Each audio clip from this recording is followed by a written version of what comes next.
이 시간 함께 우리 말씀을 나누도록 하겠습니다. 말씀은 사무엘상 1장 우리 1절로 11절까지의 말씀이에요. 우리 사무엘상 우리 1장 1절로 11절까지의 말씀입니다.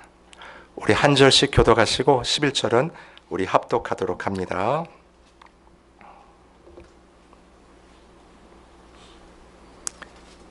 사무엘상 1장 우리 1절로 11절의 말씀 1절 먼저 시작하겠습니다.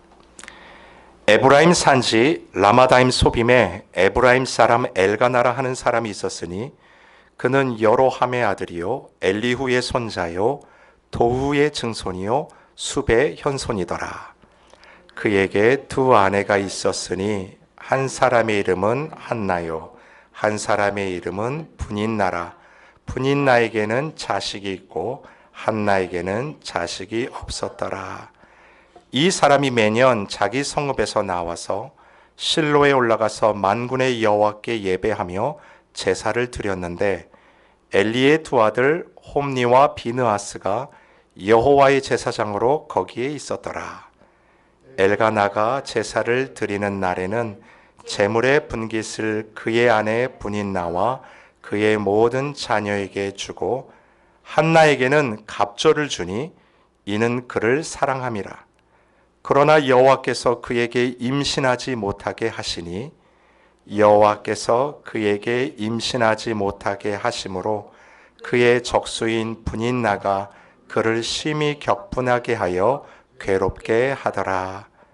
매년 한나가 여호와의 집에 올라갈 때마다 남편이 그같이 하매 분인나가 그를 격분시키므로 그가 울고 먹지 아니하니 그의 남편 엘가나가 그에게 이르되 한나여 어찌하여 울며 어찌하여 먹지 아니하며 어찌하여 그대의 마음이 슬프냐 내가 그대에게 10 아들보다 낫지 아니하냐 하니라.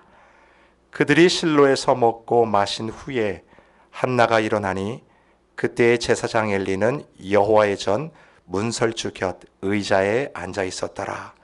한나가 마음이 괴로워서 여호와께 기도하고 통곡하며 함께 읽겠습니다.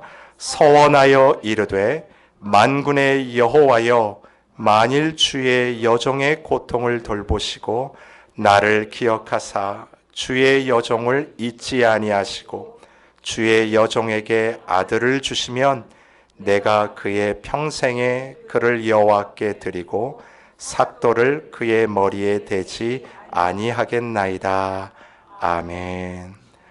오늘 사무엘상 1장 1절로 11절의 말씀 가지고 하나님의 마음을 이해한 한나의 기도라는 제목으로 우리 함께 말씀을 나누겠습니다. 여러분, 한나 하면 제일 먼저 떠오르는 이미지는 아들 사무엘을 기도를 통해 얻은 유명한 어머니지요. 얼마나 하나님께 매달려 간절히 기도했으면 아들을 주셨을까요? 그런데 이 사건은 바라던 아들을 얻었다는 것으로 끝날 이야기가 아닙니다. 한나가 드렸던 기도 속에는 더 큰 기도의 의미가 담겨져 있습니다. 오늘 이 제목처럼 하나님의 마음을 이해했던 기도가 바로 한나의 기도예요. 그래서 오늘 본문 이 말씀을 통해서 하나님의 어떤 마음을 이해하고 이 한나가 기도로 나갔는지 한번 살펴보고자 합니다. 먼저 오늘 본문의 시대적 배경은 사사시대를 배경으로 하고 있습니다. 여러분, 사사시대 하면 대표적인 문구가 있지 않습니까? 사사기 21장 25절이죠. 그때에는 이스라엘에 왕이 없었으므로 사람마다 자기 소견에 옳은 대로 행하였더라. 여러분, 이스라엘은 누가 다스리는 나라입니까? 그렇죠. 하나님이 다스리시는 나라예요. 주위의 다른 나라처럼 임금이 없다 할지라도 이스라엘 백성들에게는 살아계신 하나님이 왕으로 계시는 나라 아닙니까? 여러분, 여기서 언급하는 왕이란 인간 임금을 말하는 것이 아니라 여호와 하나님을 말씀하는 것입니다. 때문에 이스라엘에 왕이 없었다라는 진정한 의미는 이스라엘 그들 백성 속에 하나님을 그들의 주인으로 왕으로 모시지 않는 그들의 삶의 태도를 말하고 있는 것입니다. 입으로는 천지를 지으신 만주의 주라고 고백을 하지만 실상 내 삶에서는 하나님을 전혀 주인으로 인정하지 않는 그들의 모습을 이렇게 표현하고 있는 겁니다. 여러분 보세요. 당연히 이스라엘 백성들 그 마음속에 자리 잡아야 될 하나님이 그들에게 없습니다. 대신 여러분, 없어도 될 그 하나님의 자리에 무엇이 가득 차고 있어요? 자기의 소견이에요. 즉 내 의로 가득가득 차고 있다라는 거예요. 실은 오늘 본문이 참 중요한 이야기를 하고 있습니다. 있어야 할 것은 없고 없어야 할 것이 어때요? 있다라는 거예요. 특별히 오늘 본문에 이런 있고 없고의 대조적이 등장을 통해서 이야기가 쭉 전개가 되고 있습니다. 여러분 1절 한번 보세요. 에브라임 산지 라마다임 소빔에 에브라임 사람 누구예요? 엘가나라는 사람이 있다. 이 엘가나가 바로 사무엘의 아버지입니다. 근데 그를 어떻게 소개하냐면 그는 여로함의 아들이요 엘리의 손자요 도후의 증손이요 숲의 현손이더라. 지금 뭘 지금 쭉 읽고 있습니까? 족보를 읽고 있어요.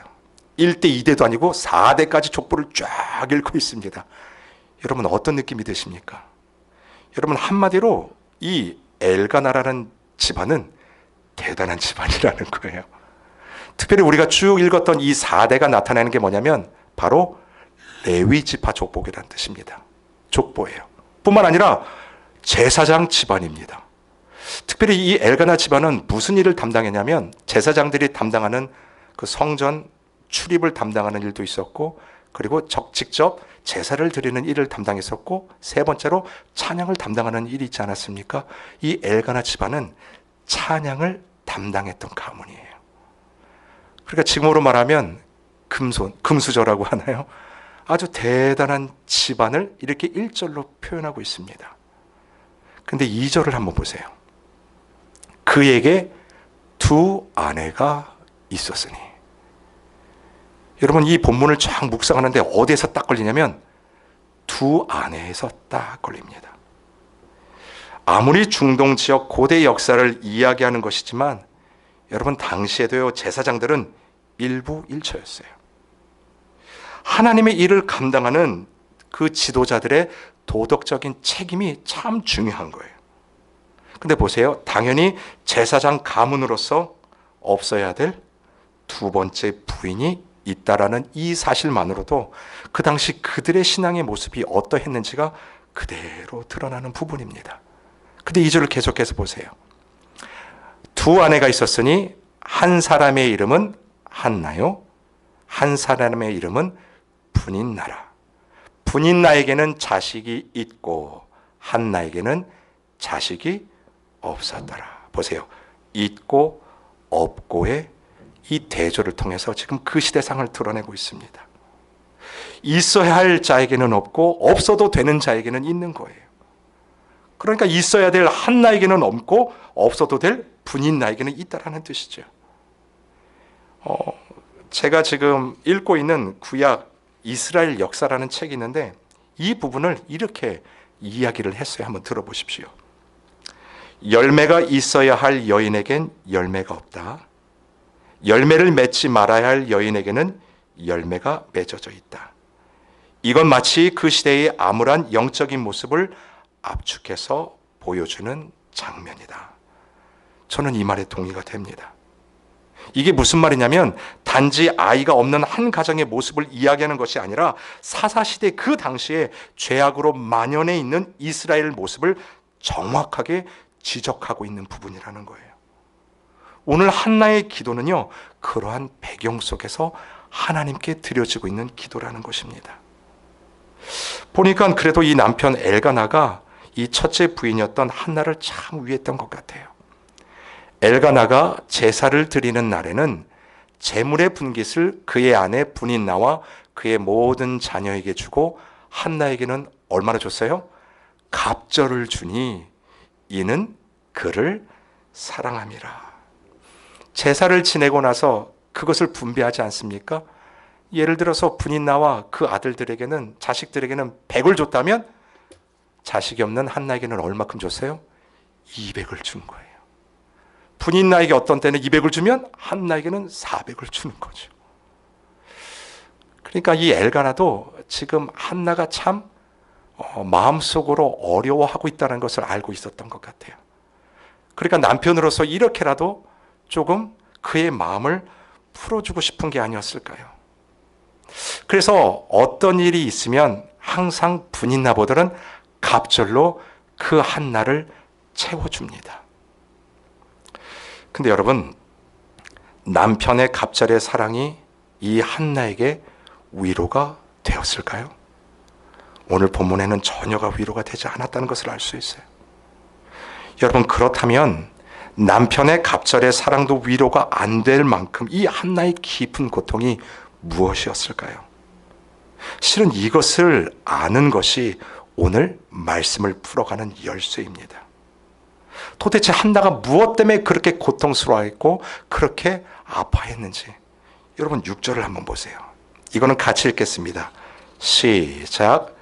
여호와께서 그에게 임신하지 못하게 하심으로 그의 적수인 분인나가 그를 심히 격분하게 하여 괴롭게 하더라. 보세요. 이때 당시 히브리 사람들에게 있어서 자식이 없다라는 것은 크게 두 가지 의미로 다가옵니다. 첫 번째는 뭐냐면 하나님께 징계를 받는다. 이 뜻이 그 안에 있어요. 그리고 두 번째는 어떤 의미로 받아들여지냐면 그 사람은 하나님께 아예 끊어진 사람이다. 그러니까 이 둘 중 하나로 여겨졌다라는 거예요. 오늘 6절에 보니까 적수인 분인나가 이 한나를 심히 격분케 하여 괴롭게 했던 게 바로 이거예요. 뭐냐면 저 여자 한나는 분명히 하나님 앞에 벌을 받은 여자이다. 하나님께 징계를 받고 있다. 더 나아가 하나님 앞에 끊어진 여인이다. 그러니 자식이 없다. 실은 이걸 가지고 계속 이야기를 하는 거예요. 그러니까 단순히 아이가 없는 문제를 떠나서 뭐예요? 하나님께 버림받은 사람이라고 하는 하나님에 대한 그 관계에 대한 부분을 이 분인나가 계속 건드리는 것입니다. 근데 문제가 뭐냐면 분명 나는 하나님께 버림받지 않았다라고 항변하고 싶은데 현실은 어때요? 분인나는 있고 나는 없어요. 그 없다는 이유 때문에 뭐라고 항변할 수조차 없는 자신이 너무나도 속상하고 화가 나는 겁니다. 나는 하나님께 끊어진 것이 아니다라고 말할 수 없는 그 자기 자신이 너무나도 괴로운 거예요. 실은 이것이 지금 한나가 겪고 있는 아픔의 본질입니다. 하나님, 정말 나는 하나님께 끊어진 존재입니까? 이 질문을 가지고 한나가 괴로워하는 거예요. 여러분, 단순히 당연히 아들이 없는 것이 이유가 되지만 그것보다도 먼저 하나님과의 단절이라는 그 생각이 한나를 더욱더 힘들게 한 거죠. 그러니까 이런 아픔을 가진 아내에게 가방을 사준들, 돈을 막 안겨준들, 그것이 해결이 되겠습니까? 결국 하나님과의 관계가 회복이 되어야 이 고통에서 벗어날 수 있는 것 아니겠습니까? 사랑하는 성도 여러분, 우리도 신앙생활을 하면서 한나와 같은 경험을 할 때가 있어요. 한나가 경험했던 그 슬픔과 아픔 속에 우리도 갇힐 때가 있다는 것입니다. 여러분, 이 이민 생활이 어떠십니까? 참 힘들고 지나도록, 힘에 지나도록 최선을 다해 지금 여기까지 살아왔어요. 그리고 이만하면 됐다 싶을 정도로 열심히 살지 않으셨습니까? 자식도 이만큼 키웠으면 됐어요. 그런데 여전히 돌아보면 부족한 내 환경들이 보이고 노력을 해도 채워지지 않는 그 궁핍함을 딱 맞닥뜨리게 되면 오늘 본문에 나오는 한나처럼 공허함이 밀려올 때도 있어요. 그리고 질문합니다. 하나님 정말 나 사랑하시는 건 맞습니까? 여러분, 의심은 아닐지라도 푸념처럼 터져 나오는 그 고백들 여러분 한 번, 두 번, 한 번 해보시지 않았습니까? 다른 것들로 채워도 채워지지 않는 그 허전함이 분명히 우리 안에 있다라는 겁니다. 사랑하는 성도 여러분, 그럴 때 우리가 무엇을 해야 될까요? 오늘 그 공허함에 참 힘들어했던 이 한나가 무엇을 했을까요? 여러분 10절을 한번 보겠습니다. 같이 읽습니다. 시작. 한나가 마음이 괴로워서 여호와께 기도하고 통곡하며. 보세요. 마음이 너무너무 괴로웠어요. 그래가지고 이 사람 저 사람 찾아다니며 속풀이한 게 아니었어요. 그것을 해결해 줄 만한 사람들 이리저리 찾아다닌 게 아니었어요. 한나가 분명히 마음이 괴로웠는데 그 괴로운 마음을 가지고 제일 먼저 누구 앞으로 나갑니까? 여호와께 간 거예요. 그리고 엎드려 기도를 했어요. 근데 그 기도가 변하여 마지막 뭐가 변해요? 통곡으로 변했다라는 거예요. 여러분 통곡의 기도 해보신 적 있으십니까? 정말 세상과는 단절됐다는 그 단절감 속에 내 안에 있는 모든 것들을 끄집어내서 하나님 정말 이것이 무엇입니까? 하고 하나님 앞에 외쳤던 기도들 여러분 기억나십니까? 때로는 조용히도 기도하는 것도 필요하지만 때로는 어떤 기도도요? 이 통곡하며 하나님 앞에 매달리는 기도도 우리에게 필요하다라는 거예요. 여러분 마태복음 5장 4절에 이렇게 예수님이 말씀하십니다. 애통하는 자는 복이 있나니 그들이 위로를 받을 것이며. 여러분 왜냐하면 이 문제의 근원이 하나님과의 관계에서 비롯된 것임을 알았기 때문에 사람 찾아다니는 게 아니라 누구 앞에 제일 먼저 엎드려야 되냐면 하나님 앞에 먼저 엎드려야 된다는 거예요. 애통하는 마음으로 통곡하는 마음으로 하나님 앞에 엎드릴 때 그때 위로부터 내려오는 무엇을 우리가 누려요? 그렇죠. 위로를 받는다는 것입니다. 사랑하는 성도 여러분, 내 삶의 진정한 회복은요 애통의 자리에서부터 시작이 됩니다. 오늘 이 기도의 자리가 그런 자리가 되기를 원합니다. 우리가 눈물 뿌려 기도하는 그 기도의 제목들마다 하나님의 위로가 넘쳐나기를 소망해요. 한나가요 지금 그 무릎을 꿇었습니다. 그럴 때 어떤 일이 벌어지는지를 한번 찾아봤으면 좋겠어요. 특별히 우리가 11절을 볼 텐데요, 이 한나의 기도에 한번 집중해 보세요. 제가 읽어드릴게요. 서원하여 이르되 만군의 여호와여, 만일 주의 여종의 고통을 돌보시고 나를 기억하사 주의 여종을 잊지 아니하시고 주의 여종에게 누구를 주면요? 아들을 주시며. 그러니까 결국 무슨 기도를 하고 있어요? 하나님 아들 주세요. 아들 주세요. 실은 그 기도예요. 이거 당연한 기도입니다. 왜냐하면 한나에게 아들이 생기면 모든 문제는 해결이 되는 거예요. 그렇게 자기를 격분시켰던 그 분인 나에게도 어때요? 이야기할 수 있어요. 봐라, 나에게도 아들이 있다. 하나님이 주셨다. 나는 하나님으로부터 끊어진 여인이 아니다 라고 증명할 수 있어요. 그렇지 않습니까? 그리고 분인 나의 코도 납작하게 해줄 수 있을 것 같아요. 여러분, 근데 그 뒤를 보셔야 됩니다. 아들을 주시면 내가 그의 평생에 같이 있습니다. 시작. 그를 여호와께 드리고 삭도를 그의 머리에 대지 아니하겠느이다. 여러분 이게 무슨 뜻일까요? 하나님 그 아들 내게 주시면 그의 평생에 머리에 칼을 대지 않겠다라는 거예요. 즉 나실인으로 이 아들을 키워내겠다라는 것입니다. 나실인이라는 뜻은 이 아들은 내 아들이 아니요 누구의 아들이에요? 하나님 당신 것입니다. 지금 그 얘기를 하는 거예요. 여러분 아니 막 엎드려가지고 주세요 주세요. 아니 다시 그 아들을 하나님께 바칠 아들 아닙니까? 그렇다면 그렇게 통곡하면까지 울고 매달릴까 싶어요. 그렇기 때문에 여러분 이 한나의 기도가 어떤 기도였는지가 실은 이 11절을 통해서 드러납니다.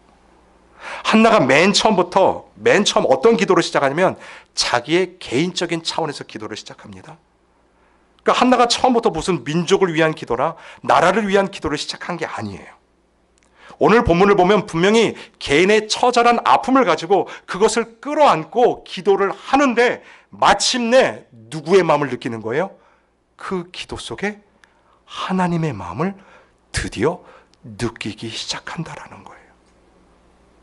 왜 이렇게 말씀을 드리냐면 15절 때문이에요. 같이 읽습니다. 시작. 한나가 대답하여 이르되 내 주여 그렇지 아니하니이다. 나는 마음이 슬픈 여자라 포도주나 독주를 마신 것이 아니요 여호와 앞에 내 심정을 통한 것뿐이오니. 저게 참 중요합니다. 여호와 앞에 누구의 심정이요? 내 심정을 통했다.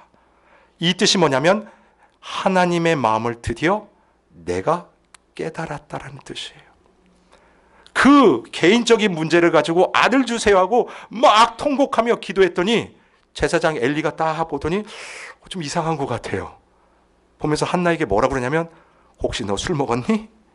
그렇게 먹고 기도하면 안 된다. 실은 그 얘기를 하는 거예요. 그때 한나가 그 엘리에게 말하는 게 뭐냐면 아닙니다. 내가 기도 중에 여호와 앞에 나의 심정이 통한 기도를 드리고 있는 중입니다.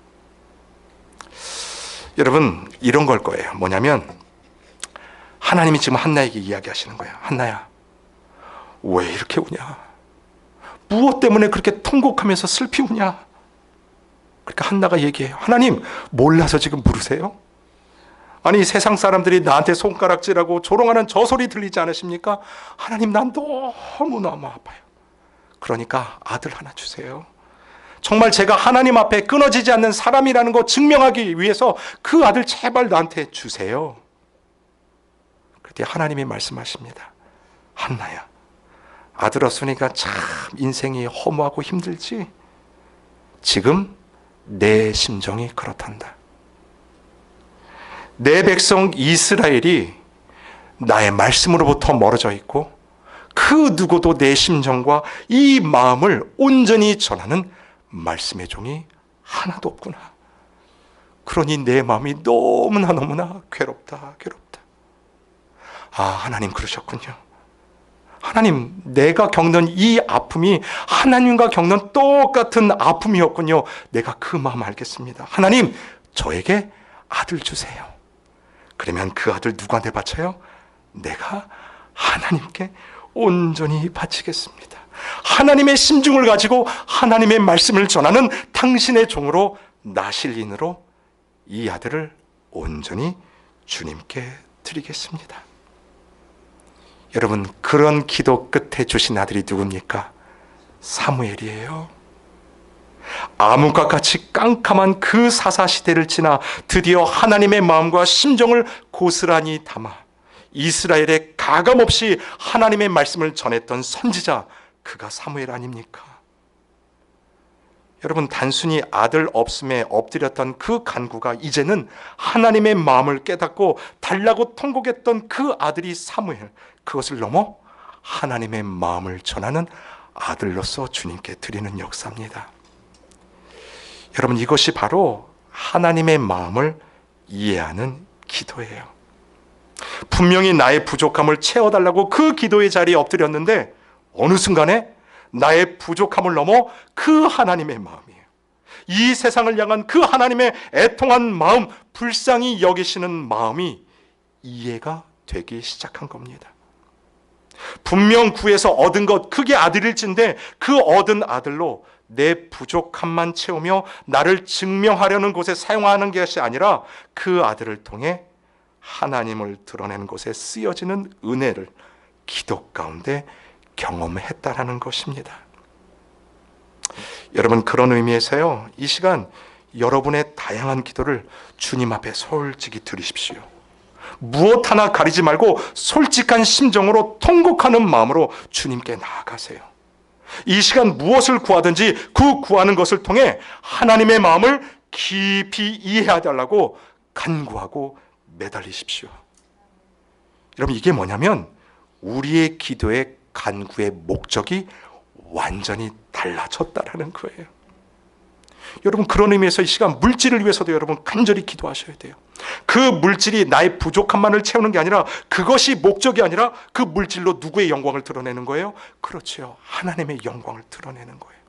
건강을 위해서도 여러분 기도하세요. 관계를 위해서도 여러분 기도하셔야 됩니다.